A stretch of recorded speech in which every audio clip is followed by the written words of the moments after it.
What is up, everyone? JD here. I hope you're all doing well today. Today, I wanted to do 5 of my favorite knives in my inventory today.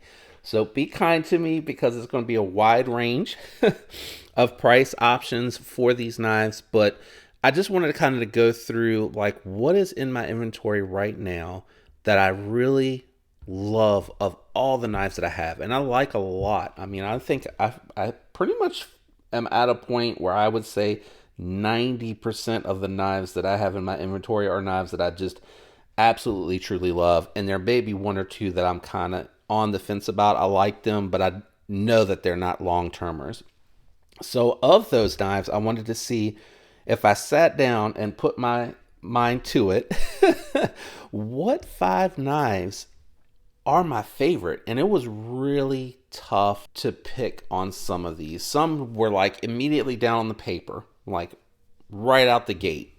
Easy choices. For example, we're going to kick the list off with one of the 5 in no particular order, and that is going to be my Benchmade Bugout. Really awesome knife. I like this a lot. This is the Blade HQ exclusive in 20 CV, which is a fantastic steel. It came with a really good edge from Benchmade. Really happy with the edge that came on the knife. I appreciate that. Nice thin slicey blade with a really good geometry. It has these really beautiful green hardware thumb studs and standoffs that I think just give a really nice pop. And then these titanium scales, whether you get the G10 or the titanium, they just take this knife to an entirely different level. It just makes the knife feel that much better, and it's already really comfortable in hand. And coming from a big hand reviewer, I mean, I do swallow the knife up. I do make it look very small in the hand, and I understand that, but it is still very comfortable to hold and use, which I appreciate. It is a thicker body on this blade, but still really nice. And Titanium did a really good job making sure that this had plenty of milling on here to keep it under that 3-ounce marker. Really good action, very fidgety, very easy to use, and I really just like this a lot. Take the fact that this is a gift from my wife, and this is never leaving the inventory. Between the fact that I do like this a lot from an everyday carry to the fact that it was also a gift from the wife. So that is the first knife on the list. And this is not a list of ones that I'll never get rid of. These are just in my inventory, the 5 that I really like right now. The Bugout for sure. Next up is an easy choice. Tough to pick between the 2 that I own, but that is going to be the Demco AD 20.5. I built one out full titanium. I built one out full fat carbon. I got one clip point, and I got one sheep's foot / shark's foot blade, which I really, I like both of them. I think they both, have or are strong in their intended areas. So like a utility blade, work blade, that shark's foot's really good from a diversity standpoint and being able to do a variety of different tasks. That clip point is going to be really good as well. I love the fat carbon on here. Again, we talk about the scale upgrade on a knife. If you have a knife that you really like the shape, you like the ergos, feels really good in hand, carries well, has a thin body on it, and a good lock system like the Bugout and the AD 20.5, that is where I say to people who maybe turn their nose up at modding knives or doing things to knives, it is a little bit about customizing it to you and your personality, but also these are significant improvements. The carbon fiber is much more rigid. It is not as flexible as the Grivory. It does feel tacky. I will say the Grivory with the bidirectional is probably a little bit more grippy, but this is still plenty tacky. And for what I do with this knife and how I use this knife on a day-to-day basis, really nice. The Austen has really impressed me. 60.5 is a really good heat treat on the Austen, and it's holding its edge. I feel like this performs very similar to 14C 28N Nitro V N690, N690, just in case you didn't hear that, not M, N690. But it's performed really well, and it has a really nice finish on it. I just really enjoy this. This lock system's very intuitive. It has a couple of fidget factors to it. Rocket glides in the pivot, really making it just a little bit smoother in my opinion. Not a huge difference, but a little bit. The Lynch Northwest deep carry pocket clip, I mean, all going in, just really, really, really like that a lot. That's what she said. That's what she said. That's what she said. So much so that I actually ended up picking up a 3V variant of this particular knife. I love the stone wash on here. Again, came with a really good edge. It has, from what Brian at Transparent Knives has said, a respectable heat treat. You know, it's solid, but it's not like the best heat treat you'll find on a 3V steel, and it'll perform just fine from an EDC perspective. Now, I did go ahead and pick up a set of titanium scales before they came out with the current version of titanium that's out there. You know, I would just recommend getting that one unless you really want a different pattern, because you're still going to probably, let me think for a second with the knife. It's actually going to be about the same, give or take, because you're still going to have to buy the deep carry pocket clip if you want that, right? So that's a non-factor. You're going to get that on either knife, so that's an additional cost you're going to pay regardless. But with the back spacer instead of the standoffs and the scales, and it's really close. I'd probably venture to say it's probably within $20. But it added some weight to the knife, which I really like. I love how lightweight this is. Don't get me wrong. I do appreciate that, and I am able to summer carry it, but I wouldn't put these in my athletic shorts. My regular shorts that I wear during the summer, it'll be just fine. I definitely would probably go with a minimalist EDC in that instance, where I carry just my flashlight pin and my art company organizer with this in one pocket, and then my minimalist wallet, and that's it. That's probably all I'm carrying if I'm carrying this, because yes, it did add that much weight to it. But again, feels hefty, feels substantial to use. So I really like that. Clip point, again, very versatile blade. You get a little bit more cutting edge with the clip point than you do on the shark's foot. I kind of wish what they would do is just get rid of this standoff that goes through, and just have the blade come out to the tip, and maybe just kind of just a little bit make it more like this. See what I'm saying? Thin out the hump, let the blade come all the way to the end, because what they can do in that instance, they can actually get a little bit more length out on the blade, because you can take it all the way out to the tip, right? You don't have to have it stop so soon. You can bring it out a little further. You can have it drop down a little bit more, but more so, you're going to get a benefit from the shark's foot from that. From the shark's foot, you'd be able to come out much further if you were to able to kind of do, like I said, with the bug out. You could bring this out a little bit. You could have this curve up a little bit more, maybe bring it out a little bit more and get a little bit more cutting edge without sacrificing the performance and what makes that sheep's foot so good. Shark's foot, sorry. So there's two of them. I love them both in different ways. I've built them completely different, and if you can't tell, I'm a big fan of blue. It's definitely one of my favorite colors. I have a lot of blue. But definitely the AD 20.5 was easy to put down on the list quickly. The next one, very quick onto the list, one knife that I will always keep in my rotation. It was a grail for me, and I still love this knife a lot. That is going to be the Shaman. Great ergos. This one's more of a hard use folder. It has a very robust geometry, nice tall flat grind. Spyderco does a great job with their edge, and it has a good blade edge on it. It's not the sliciest, but it is very good, and it definitely goes through materials really well. Forward finger choil is very generous on this one. Man, it just...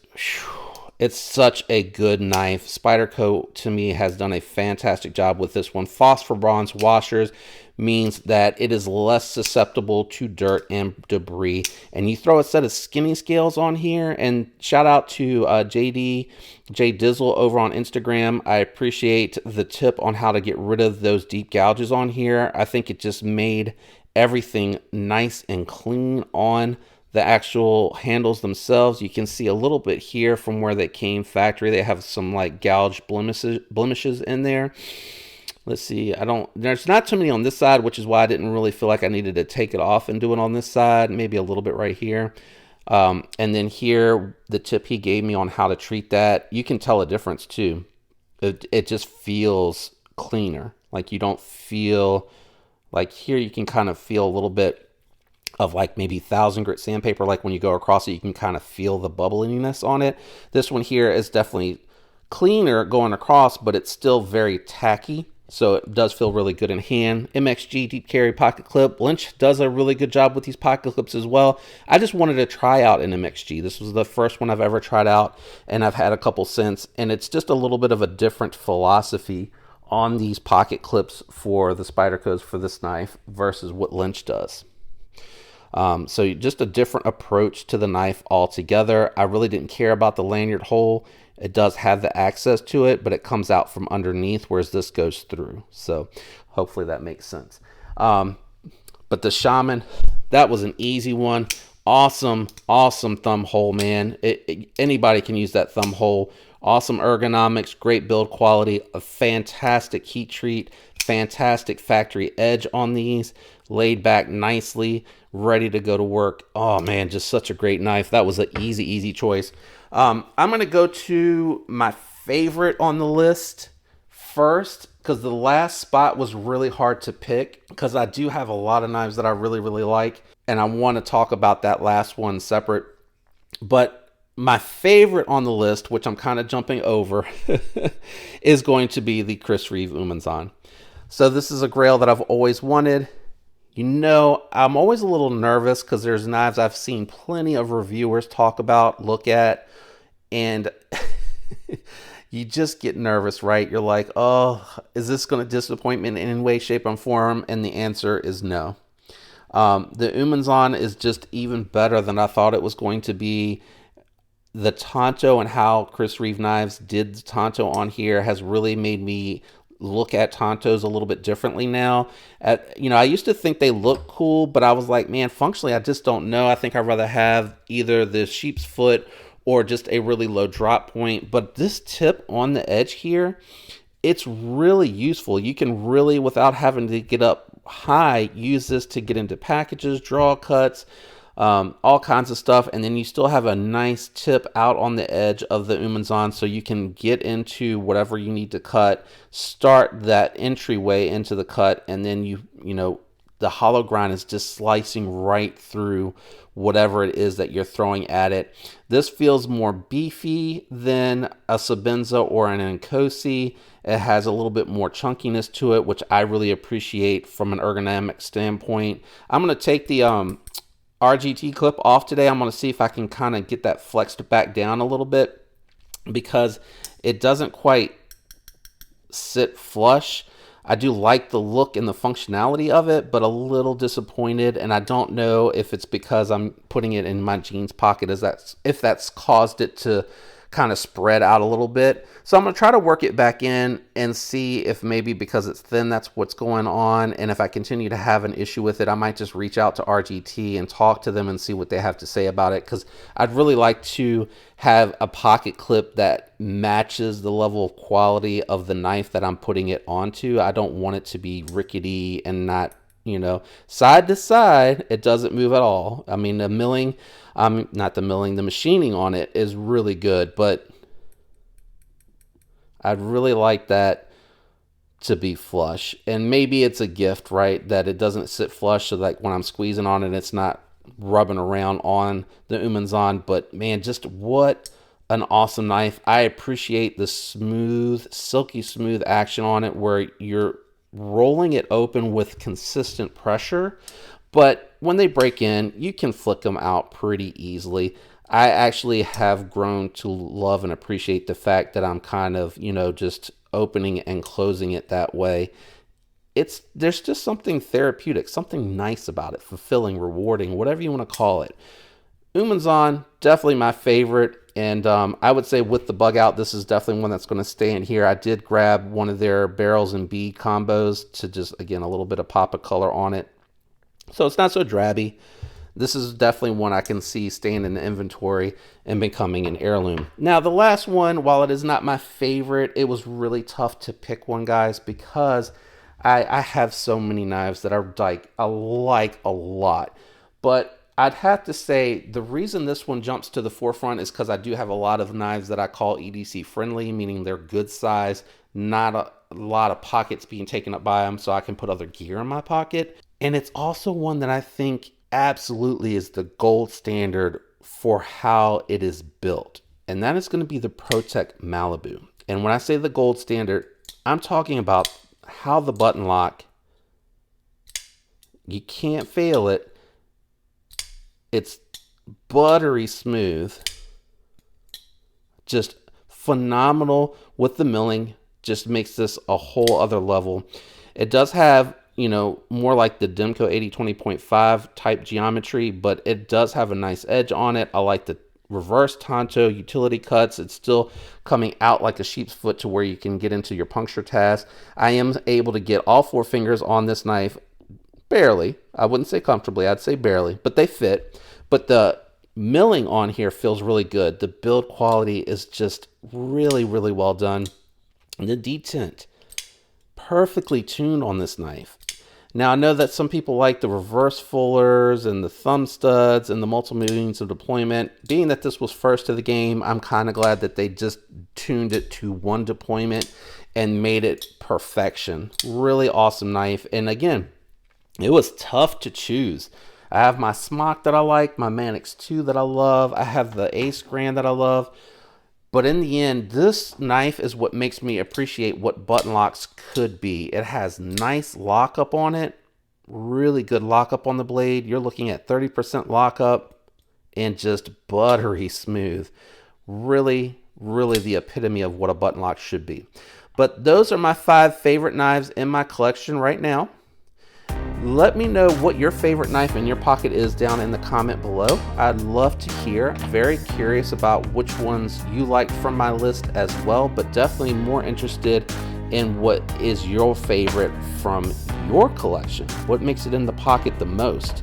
Or if you want to list 5. If you want to list 5, that's what I end up having. There's no way. I mean, the Umnumzaan I think would be the pick, but I'd feel guilty not mentioning these other knives because I love them so much. I feel like they're the gold standards from their brand for sure. But that's my list. If you enjoyed the video, do me a favor, leave a like. If you're enjoying the content and you're new, consider subscribing. Make sure you have your notification bell set to all so you don't miss any future content that comes out. I appreciate all the support. I hope all of you have a fantastic week. And until next time, peace.